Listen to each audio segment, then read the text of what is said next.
Welcome to this class on drawing noses with Minicrew. Let's get your pencil situated and a sketchbook or a piece of paper. Let's keep our lines sort of light as we get started. Okay, let's get going with some dog noses. Let's create these noses as sort of soft rectangular shapes. You can also do more of a square shape, and as a third option, try an elongated rectangular shape. They're all rounded and soft around the edges.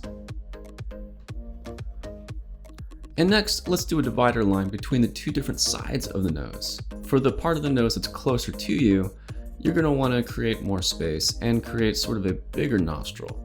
In this case, I'm doing a square nostril.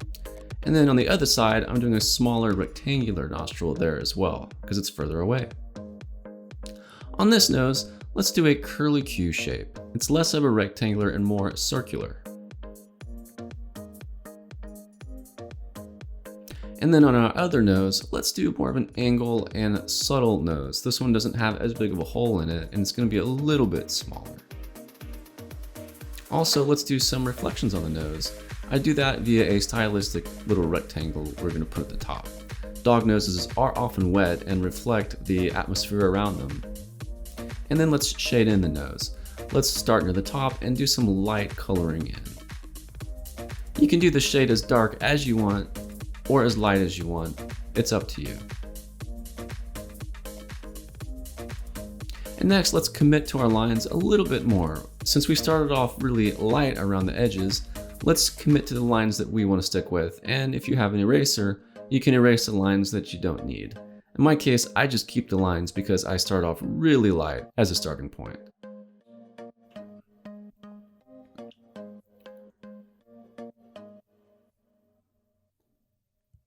Okay, I like these noses. They're good examples of a dog nose in 3 different types of styles. Now let's do a human nose. We're going to do sort of like a child or teen nose. The nose comes down sort of lightly and then juts out, and then the nostrils are small and delicate. And then we're going to do some little hash lines like that. You'll see that in sort of manga and stylistic cartoon versions of noses. Now let's do the same nose, but from a different angle. Notice how the nostril tilts down a little bit and goes up. That's how noses are shaped, but really noses are all different because of the cartilage and how noses are formed between childhood and adulthood. And this version is similar, but it's got a little bit of a notch at the top. So let's take a quick little pause, and I want to show you this cool little diagram that I drew. It shows some of the detailed anatomical names and parts of the dog and human nose that we've been drawing. Did you know the area between your nose and lip is called your philtrum? That's a crazy name, and actually that's the same name on the dog's nose too. It's that divider that we talked about. What about the ala, or the alar fold? That's the area or ridge around your nostril.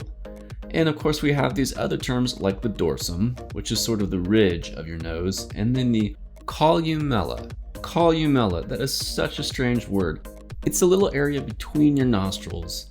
If you put your finger on it, it has sort of a give and take and it moves around.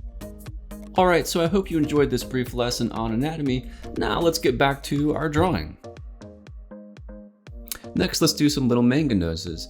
Manga noses really are small and stylistic, and they have these little lines at the top, like I mentioned before, like little hash lines, and you can do a little shade underneath to represent the shadow under the nose. Next, let's do a bigger nose. This one's going to be a little bit different. The nostrils are going to be more pronounced, and there's going to be more of a bulge near the edge of the nose. And then also let's do some shading underneath the nose. Draw a little line that's sort of halfway between the nostril top and the bottom, and then color it in underneath. And also that nose, because it's sort of rectangular and juts out, creates a shadow underneath the nose above the lip. And we can add that same nostril and shadow on the other noses that we drew. Notice how it adds some nice definition and sort of helps pronounce the nose a little bit more. Some versions and some cartoons, this may be more pronounced, and in others, it really may not be present at all. Now let's continue on with some additional examples of noses. This one is a little bit more dainty. Perhaps it's a teen nose, perhaps it's a young adult nose. And then also we're going to create a little more definition with shading and lines. This one is a more hard-edged nose, and the nostrils are bigger, so this might be an adult male's nose. And then look how I sort of add shadows and lines and definition around the edges. And perhaps there's a little reflection point on this nose, similar to the dog nose. This nose, the edge is turned up slightly. And some people, they have noses that look differently like this. There's more of an angle on the edge. Similar with this one, perhaps the nose juts out a little bit further and is a little bit of a shorter nose.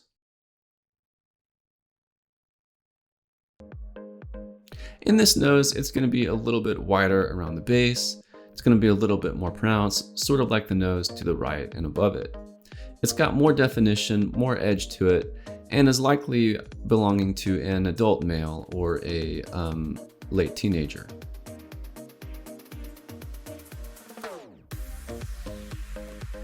This nose is a lot more rounded near the tip, and it juts out a lot further than the other noses we drew. It's got more definition. And this one is similar in that it's got sort of the hash lines and shadows, and it juts out on just the tip.